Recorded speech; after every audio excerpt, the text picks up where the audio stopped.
Pawan Kalyan మగాడైతే single గా పోటీ చేయాలంటారు. అరే ఒకే క్వశ్చన్ అడుగుతున్నా నేను. ఇక్కడ ఎవరన్నా పార్టీకి సంబంధించిన అభిమానులు ఉంటే వాళ్ళైనా ఆన్సర్ చెప్పండి, నాకేం ఇబ్బంది లేదు. పార్టీ పెట్టే దమ్ము లేక ఎవడో పెట్టిన పార్టీని పీక్కున్నాడు మగాడా? తన కుటుంబంలో నుంచి ఒక వ్యక్తి రాజకీయాల్లోకి వచ్చి ఘోరమైన అపజయాన్ని మూటగట్టుకొని మనకు రాజకీయాలు వద్దు అని చెప్పినా సరే, లేదన్నా నేను ఈ రాష్ట్ర ప్రజల కోసం నిలబెడతానని సొంతంగా పార్టీ పెట్టినవాడు మగాడా? తండ్రి పేరుతోటి తల్లి కాంగ్రెస్ పార్టీ పేరుతోటి పేరు పెట్టుకుని సొంతంగా ధైర్యంగా ముందుకు రాలేక వైఎస్ఆర్ కాంగ్రెస్ అని పెట్టుకున్నాడు మగాడా? ప్రజారాజ్యం పార్టీ ఉన్నా సరే అంతకు ముందు ఆ పార్టీ తాలూకు కొంచెం కూడా లేకుండా జనసేన అని పిడికిలెత్తి ప్రశ్నించే పార్టీ పెట్టినాడు మగాడా?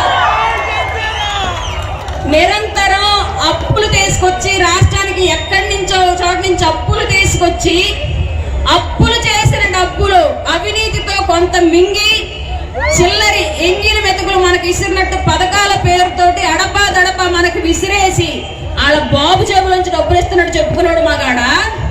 రాత్రి పవళ్ళు కష్టపడి తన కష్టార్జితాన్ని మనందరికి ఇస్తున్నాడు మగాడా? ఏ రకంగా చూసుకున్నా పవన్ కళ్యాణ్ గారు అనే వ్యక్తి ఇప్పుడు రాష్ట్ర రాజకీయాల్లో మనకు కావాల్సిన వ్యక్తి. రాబోయే రోజుల్లో యువతకు ఉద్యోగాలు రావాలన్నా, మహిళలకు భద్రత ఉండాలి అన్నా, రాష్ట్రం అప్పుల ఊబిలో నుంచి బయటపడాలన్నా, ఆఖరికి కాకి చొక్కా వేసుకున్న పోలీసు బానిసలాగా కాకుండా కాలర్ ఎగరేసి ఉద్యోగం చేయాలన్నా సరే పవన్ కళ్యాణ్ గారు రావాల్సిందే. అందరికీ నమస్కారం అండి. గత 2 రోజులుగా సుడిగాలి పర్యటన అని ఎప్పుడు వినడమే తప్ప ఎవరూ చూడలేదు. బట్ సుడిగాలే పర్యటిస్తే ఎలా ఉండిద్ది అన్నట్లుగా పవన్ కళ్యాణ్ గారు ఢిల్లీ పెద్దలతోటి, వివిధ రకాల శాఖలకు సంబంధించినటువంటి కేంద్ర మంత్రులతోటి ఒకే రోజు పెద్ద ఎత్తున ఆయన కలుస్తూ వివిధ శాఖలకు సంబంధించి మాట్లాడుతూ ఉన్న అంశాలు మనం చూసాం, క్లియర్ గా చూసాం.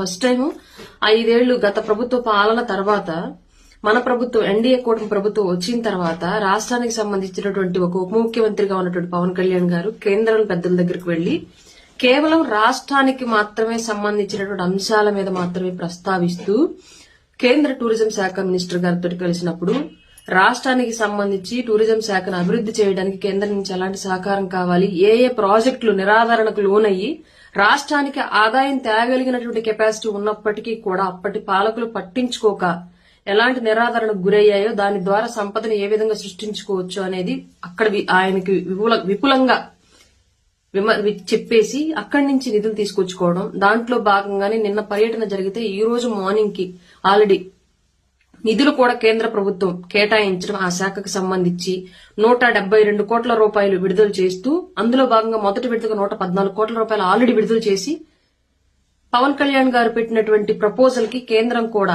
వెంటనే స్పందించి తమ చిత్తశుద్ధిని నిరూపించుకుంది.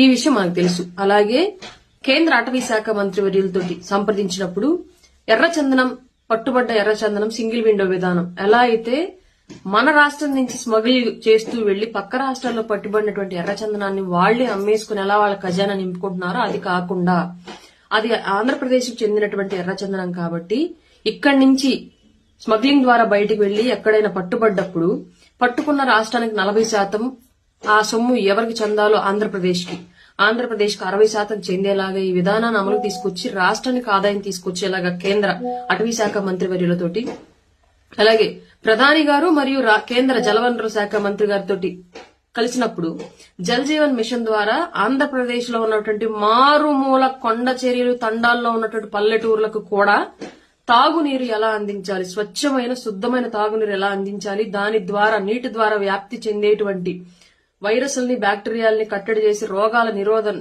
నిరోధించడానికి ఎలా ముందడుగు వేయాలనే అంశాల మీద చర్చించి జల్ జీవన్ మిషన్ కి నిధులు కేటాయించమని చెప్పేసి కూడా అక్కడ ఉన్నటువంటి కేంద్ర మంత్రులతోటి, అలాగే కేంద్ర ఆర్థిక శాఖ మంత్రి నిర్మలా సీతారామన్ గారితో, కేంద్ర పంచాయతీరాజ్ శాఖ మంత్రివర్యులతోటి, కేంద్ర గ్రామీణ అభివృద్ధి శాఖ మంత్రివర్యులతోటి, ఉపరాష్ట్రపతి గారితోటి, ఇలా రకరకాల శాఖలకు సంబంధించినటువంటి కేంద్ర మంత్రులతో రాష్ట్రానికి రావాల్సినటువంటి నిధులు, రాష్ట్రానికి కావాల్సినటువంటి సహకారం, రాష్ట్రంలో అభివృద్ధి చేయాల్సినటువంటి పనులు, వీటి గురించి స్పష్టంగా క్యాలిక్యులేషన్స్ తో సహా తీసుకువెళ్లిపోయి ఆయన మాట్లాడేసి రాష్ట్రానికి రావాల్సినటువంటి అన్ని రకాల సౌకర్యాలను, అన్ని రకాల సహాయాలను కేంద్రం నుంచి తీసుకొచ్చే ప్రయత్నం ఆయన చేస్తూ ఉన్నారు.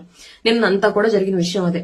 రాత్రి ఎంపీలకు ఇచ్చినటువంటి విందులో కూడా క్లియర్ గా పార్లమెంటు సమావేశాలు రాష్ట్రానికి సంబంధించి పర్టికులర్ గా నిర్మోహమాటంగా రాష్ట్రానికి రావాల్సినటువంటి అంశాల మీద చర్చలు జరపండి అని చెప్పేసి ఆయన రాత్రి ఇచ్చినటువంటి విందులో కూడా సదరు ఎంపీలతోటి స్నేహపూర్వకంగా తెలియచేయడం జరిగింది. ఇవన్నీ ఇట్లా ఉంచి ఒక వ్యక్తి రాష్ట్రం కోసం ఎంత త్యాగం చేయాలో అంత త్యాగం చేసి, ఎంత కృషి చేయాలో అంత కృషి చేస్తూ ఉంటే ఈ విషయాన్ని అంతటిని పక్కన పెట్టి ఇవాళ కొన్ని వెబ్సైట్లు చూశాను, న్యూస్ వెబ్సైట్లు. ఎలా ఉన్నాయంటే అవి,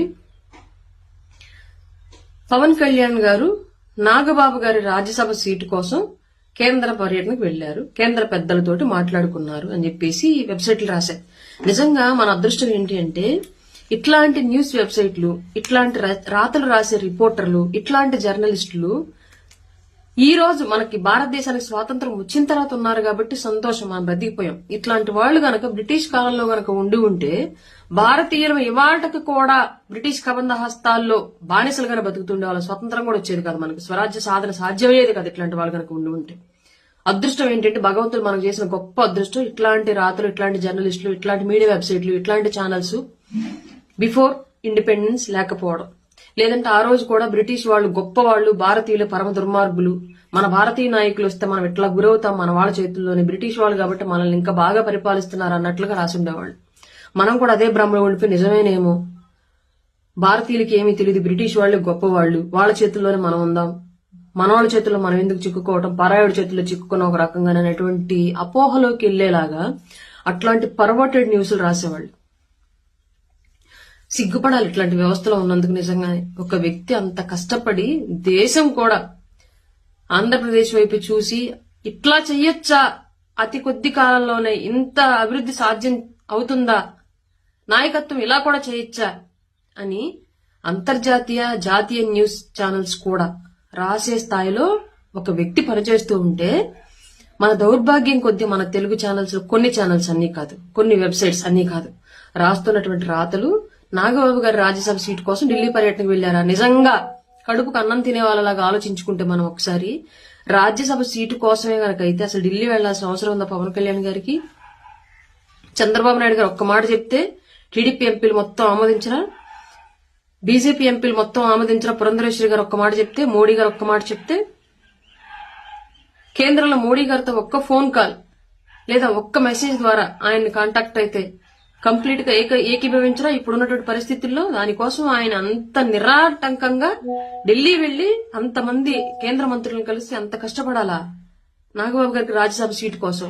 ఇప్పుడున్నటువంటి పరిస్థితుల్లో ఆయనకి ఇప్పుడున్నటువంటి హైప్, ఇప్పుడున్నటువంటి బీజేపీ కోసం ఆయన పడుతున్నటువంటి కష్టం, రాష్ట్రం కోసం ఆయన పడుతున్నటువంటి కష్టం, టీడీపీ కోసం ఆయన చేసినటువంటి సహకారం, ఇవన్నీ